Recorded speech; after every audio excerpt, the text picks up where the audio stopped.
Ji, men yang bener dong, Ji. Iya, sorry Jam. Wah, kalah kan. Wih, Chef, rapi banget. Mau kemana nih? Mau ngerjain tugas MTK nih cuy. Besok dikumpulin. Demi apa? Demikian, sekian, terima kasih. Ya, serius, Chef. Tugas apaan? Tugasnya enak nih. Kita disuruh beli martabak pizza, terus dipotong-potong. Wah, enak tuh. Boleh. Baca sendiri nih tugasnya. Lagian zaman sekarang tuh ngapain keluar-keluar capek-capek? Bisa lewat online. Iya tuh, ide bagus. Lagian kita juga lagi mager. Yaudah, pesen ya. Ya, screw. Ya, gagal tebar pesona deh. Yang ini nih, gimana? Iya, udah berangkat. Nah, tuh dateng. Wah, mantap. Skuy makan. Jangan dulu. Kita ikutin dulu langkahnya. Yang pertama, tuliskan unsur-unsur lingkaran yang kamu temukan setelah melakukan langkah-langkah berikut ini. Yang pertama, potong martabak pizza dari pinggir hingga titik pusat. Yang kedua, potong Bentar. martabak... Sebelumnya titik pusat itu apa ya? Titik pusat itu titik tengah. Jakarta Pusat aja ada di tengah. Berarti titik pusat itu titik tengah. Terus kenapa Jawa Tengah bukan Jawa Pusat? Udah. Daripada pusing, tugas kita ada dua nih. Yang satunya, nyari sejarah pi.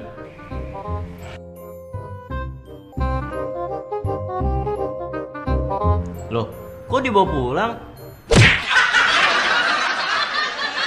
Halo sahabat edukasi, lapar lihat martabak tadi ya? Sama saya juga.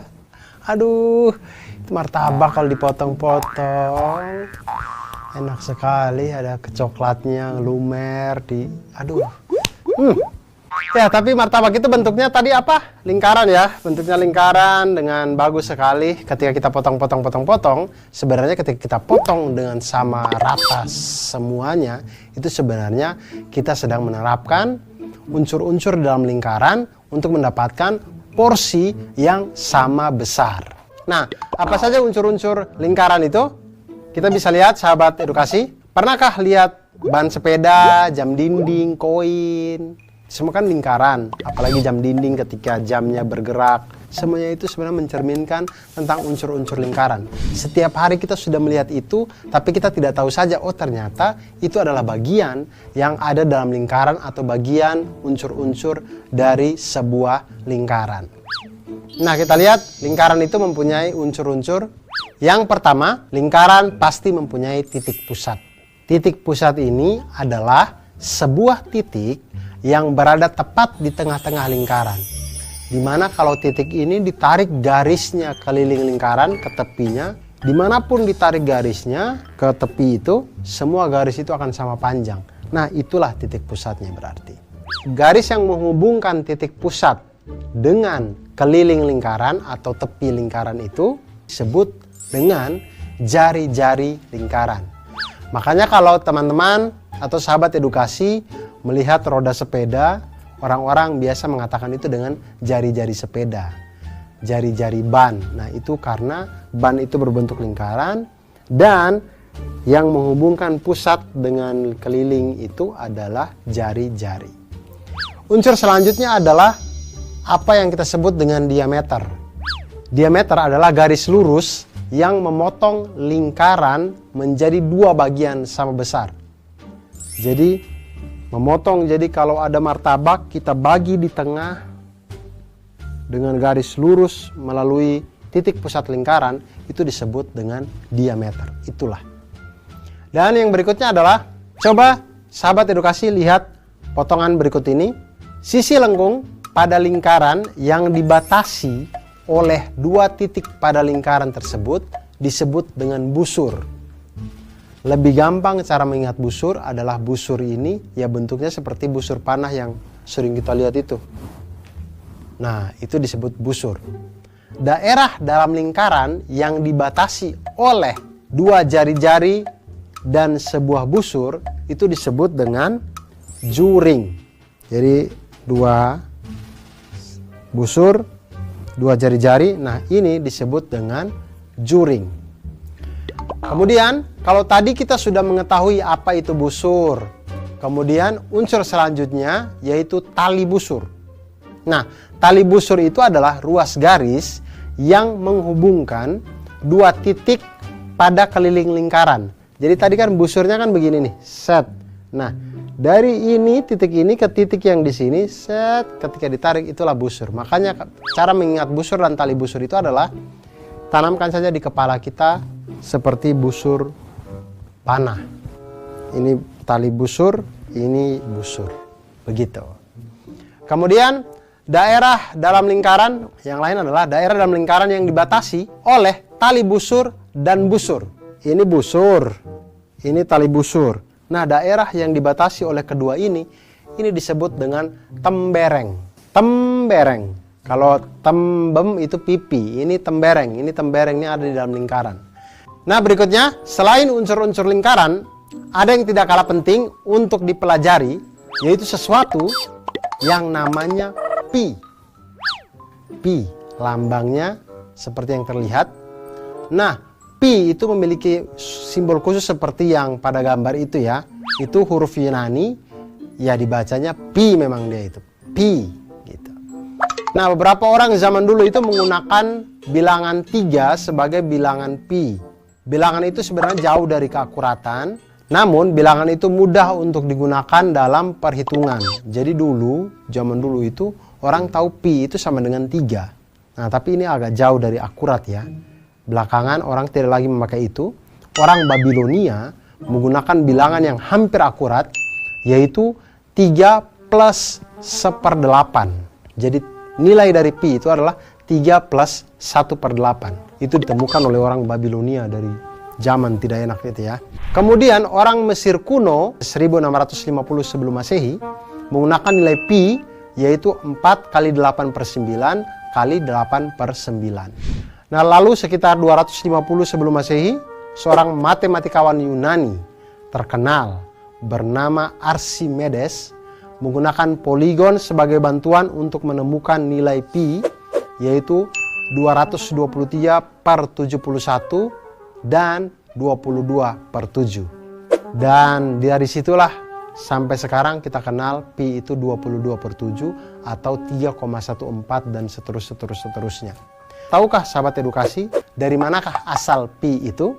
Asal pi itu dari, betul, dari Yunani. Kan tadi saya sudah bilang, pi itu dari Yunani. Hurufnya, tapi angka pi itu didapat dari, perhatikan lingkaran berikut. Pertama, buat lingkaran dengan keliling dan diameter sembarang. Lingkaran pertama, keliling 4 cm dan diameter 1,27324 cm. Lingkaran kedua, kelilingnya 15 cm, diameternya itu ternyata 4,774648 cm. Kemudian lingkaran ketiga, kita buat kelilingnya 9 cm dan diameternya itu 2,864789. Nah, dari semuanya ini kemudian kita membagi masing-masing keliling lingkaran dengan diameternya. Jadi kita ambil perbandingan keliling lingkaran dengan diameter. Lingkaran pertama hasilnya adalah 3,141591. Lingkaran kedua hasilnya 3,140387. Lingkaran ketiga hasilnya 3,141593. Dari ketiga lingkaran tersebut didapat bahwa hasil bagi antara keliling lingkaran dan diameternya selalu konstan atau tetap jika dibulatkan menjadi 3,14. Nah, dari situlah pi itu berasal. Angka pi berasal dari perbandingan keliling dibanding diameter. Bukan hanya dari Yunani seperti yang tadi. Nah, sahabat edukasi, itulah tadi unsur-unsur dari lingkaran. Ada jari-jari, ada titik pusat, ada keliling lingkaran, ada tembereng, ada tali busur, ada juring, ada pi. Dan sejarah pi dan luar biasa semuanya, akhirnya kita tahu tentang unsur lingkaran. Ternyata lingkaran tidak sesederhana itu. Tidak hanya bulat-bulat seperti itu, tapi ternyata banyak hal yang bisa kita pelajari dari situ. Hal-hal yang sederhana dalam hidup terkadang memang banyak pelajaran yang bisa diambil. Oleh karena itu, jangan pernah meremehkan apapun yang ada dalam hidup kita, karena semua hal yang mungkin remeh di hadapan kita itu mengandung banyak pelajaran di dalam hidup kita. Oleh karena itu, tetap belajar matematika, tetap semangat untuk memperbaiki diri, dan mantul, manfaat betul.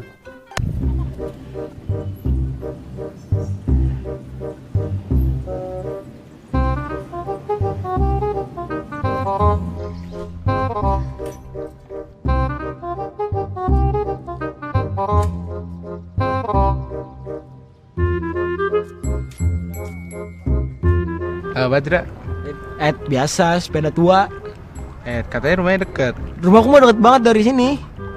Emang kira-kira berapa meter? Kan ban roda sepeda kamu besar. Emang kenapa kalau bannya gede? Ya kagak tahu sih. Ah, bohong kamu, malu-malu ya. Kamu tahu kan? Iya kan?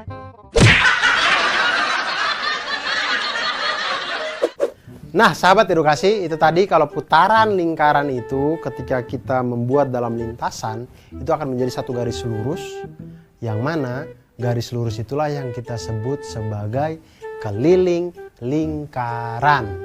Nah, untuk lebih jelasnya, sahabat edukasi silakan perhatikan animasi berikut ini.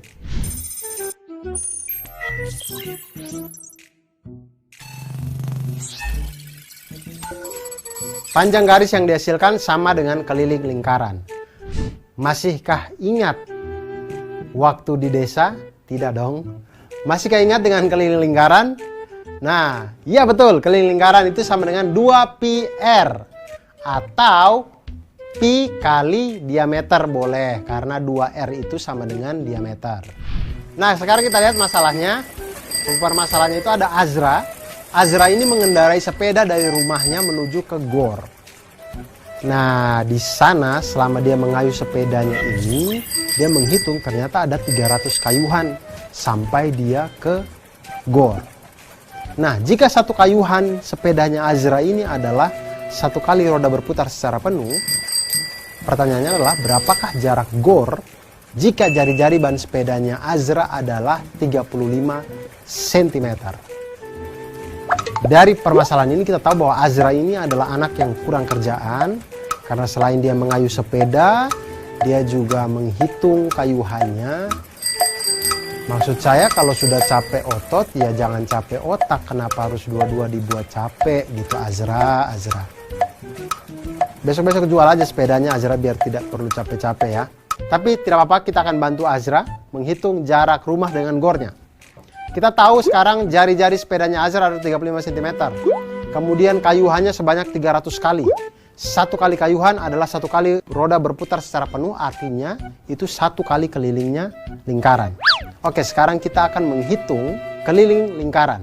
Keliling lingkaran itu adalah sama dengan 2πr, di mana keliling roda Azra itu adalah 2pi dikali dengan 35 cm, karena 35 ini adalah jari-jari roda sepedanya.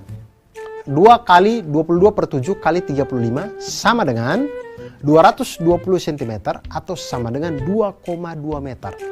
Artinya dalam satu kali Azra mengayuh, dia akan maju sebanyak 2,2 meter. Kalau tidak ada got di depannya, kalau ada got ya dia jatuh itu ke dalam pasti. Pasti itu. Nah, jarak antara rumah Azra dengan gor itu menjadi 300 kali kayuhan dikali dengan keliling roda Azra, yaitu 2,2 meter, sama dengan 660 meter. Artinya rumahnya dengan gor adalah 660 meter jarak dari rumahnya ke gor. Nah, sahabat edukasi, itu tadi bagaimana kita mempelajari tentang keliling lingkaran. Dari sini kita belajar bahwa ternyata matematika itu sesungguhnya seni. Seni untuk melihat kehidupan menjadi kehidupan yang lebih mantul, manfaat, betul.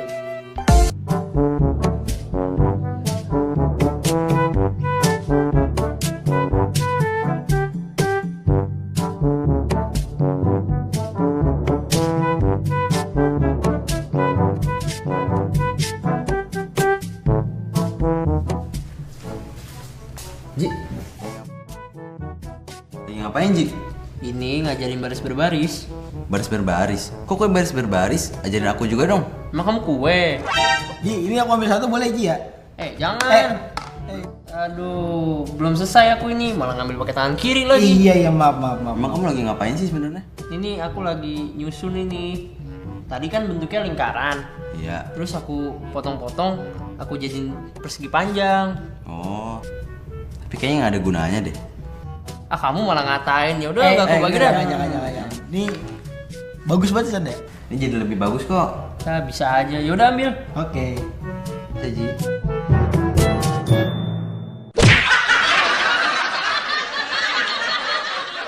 Hai sahabat edukasi, itu tadi ya teman-teman kita tadi itu sebenarnya mereka sedang mencoba untuk membuktikan rumus dari luas lingkaran. Seperti apa? Jadi kita bisa memotong lingkaran itu menjadi juring-juring yang sangat kecil, kemudian kita susun sehingga itu membentuk sebuah bangun datar yang kita kenal dengan nama persegi panjang. Nah, ketika persegi panjang, ketika bentuknya menyerupai persegi panjang, kita tahu bahwa persegi panjang ini mempunyai rumus luasnya adalah panjang kali lebar. Nah, di mana ketika juring ini kalau kita susun, panjang yang dimaksud itu adalah setengah dari keliling lingkaran tersebut. Kemudian lebarnya itu adalah panjang dari jari-jari lingkaran tersebut. Jadi, luas persegi panjang itu panjang dikali lebar atau setengah keliling lingkaran dikali dengan jari-jari. Sama dengan setengah dikali 2 PR dikali dengan R. Sama dengan pi R kuadrat. Maka dari sinilah kita temukan bahwa rumus luas lingkaran sama dengan pi R kuadrat. Nah, sekarang kita akan lihat sebuah contoh soal yang luar biasa. Di pusat sebuah kota, rencananya akan dibuat sebuah taman berbentuk lingkaran dengan diameter 56 meter.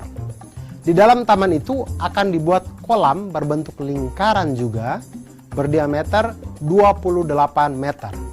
Berarti kalau dari atas kalau kita lihat kayak bentuknya kayak donat gitu. Jika di luar kolam akan ditanami rumput dengan biaya Rp6.000 per meter. Berapa biaya yang diperlukan untuk menanam rumput itu? Nah, di sini kita lihat cara menyelesaikan permasalahan itu mudah saja. Yang harus kita lakukan adalah mencari selisih luas lingkaran yang besar, luas lingkaran taman, dan luas lingkaran kolam. Kita hitung dulu luas lingkaran taman. Jari-jari dari lingkaran taman itu adalah setengah dari 56 meter, karena 56 meter adalah diameternya. Artinya jari-jari lingkaran taman adalah 28 meter. Maka luas lingkaran taman adalah pi R kuadrat sama dengan 22/7 dikali dengan 28 kuadrat. Luas taman sama dengan 2464 meter persegi. Sekarang kita menghitung luas dari lingkaran kolam. Lingkaran kolam itu jari-jarinya adalah setengah dari 28 meter. Artinya jari-jari lingkaran kolam itu adalah 14 meter. Maka luas lingkaran kolam adalah pi R kuadrat sama dengan 22/7 dikali dengan 14 kuadrat. Sama dengan luas kolam adalah 616 meter persegi. Selanjutnya kita mencari selisihnya. Selisih antara lingkaran taman dengan lingkaran kolam, yaitu 2464 meter persegi dikurangi dengan 616 meter persegi. Sama dengan 1848 meter persegi. Nah, biaya yang dibutuhkan untuk ditanami rumput, jadi ini lingkaran taman, kolam, pinggir-pinggirnya rumput. Banyaknya rumput yang akan digunakan atau biayanya adalah luas rumput dikali dengan biaya per meter persegi. Nah, luas rumput tadi adalah 1848, kemudian biayanya adalah 6.000 per meter persegi. Oleh karena itu, dikalikan 1848 meter persegi dikali dengan Rp6.000 per meter persegi sama dengan Rp11.088.000. Biaya yang dibutuhkan untuk menanam rumput di taman kota tersebut adalah Rp11.088.000. Oleh karena itu, kalau tamannya sudah jadi, dilarang untuk menginjak rumput. Karena rumput itu harganya 11 juta, mahal, dibuat dari pajak kita, jadi harus kita lestarikan. Oleh karena itu, sahabat edukasi, sampai di sini kita sudah bicara tentang keliling lingkaran, luas lingkaran, kita sudah bicara juga tentang unsur-unsur lingkaran. Dan penting untuk kita untuk mengetahui, menjaga fasilitas publik, jangan injak rumput sembarangan, karena semua itu adalah milik kita bersama, harus kita jaga, seperti kita menjaga semangat kita untuk belajar matematika agar menjadi orang yang mantul, manfaat, betul. Kenapa ya setiap matematika kelompoknya sama kalian terus? Semangat Ji, kita pasti bisa. Yaudah, kerjain kalau gitu, jangan komen aja. Iya siap.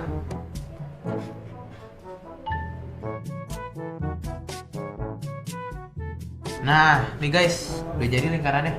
Wih, bagus. Yaudah, sekarang kita gunting aja. Kamu dilipat-lipat. Oke, siap.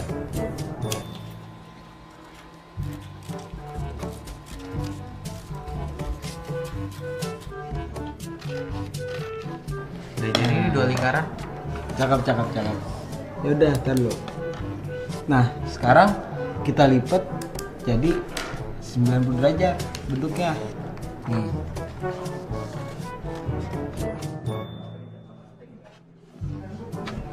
Terus bentuk lagi. Terus kita tandain titiknya. Titik A, titik B di sudut keliling. Nah, habis itu kita buka. Nah, set. Habis kita buka, kita lipat lagi. Tapi kaki-kaki sudutnya tetap titik yang A sama B tadi. Nih, Ngelipatnya bebas tuh. bebas ngelipatnya. Asal titik kakinya A sama B yang tadi. Tuh, kan udah jadi. Terus udah jadi lipat, kita garisin dah.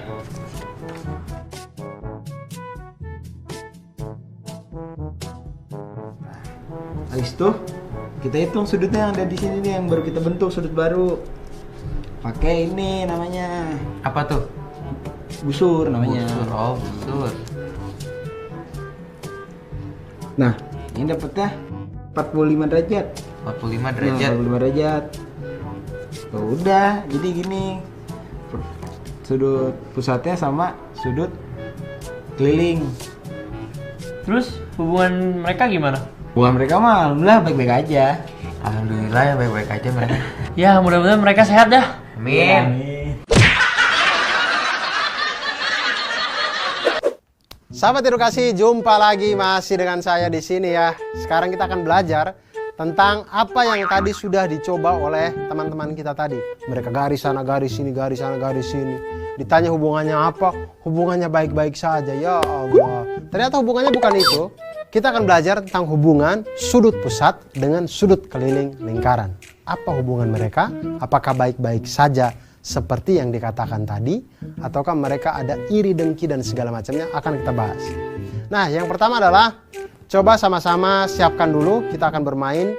Coba siapkan jangka, busur, gunting, kertas, pulpen, dan penggaris. Kita coba buatlah sketsa beberapa lingkaran dengan jari-jari yang sama. Misal 10 cm dengan menggunakan jangka, lalu gunting dengan rapi seperti pada gambar berikut.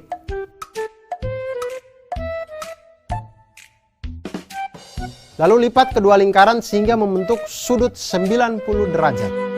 Lalu tandai 2 titik pada busur yang terbentuk, misal titik A dan B. Kemudian buka salah satu lipatan tersebut, lalu lipat membentuk sudut keliling tertentu yang masing-masing kaki sudutnya melalui titik A dan B, seperti pada gambar. Gunakan busur derajat untuk mengukur besar sudut pusat dan sudut keliling yang telah dibuat. Tulis dan bandingkan besar sudut keliling dengan sudut pusat yang telah sahabat edukasi buat. Ulangi langkah 1 sampai langkah 4 untuk 2 sudut pusat yang berbeda. Dan kemudian catat itu satu persatu.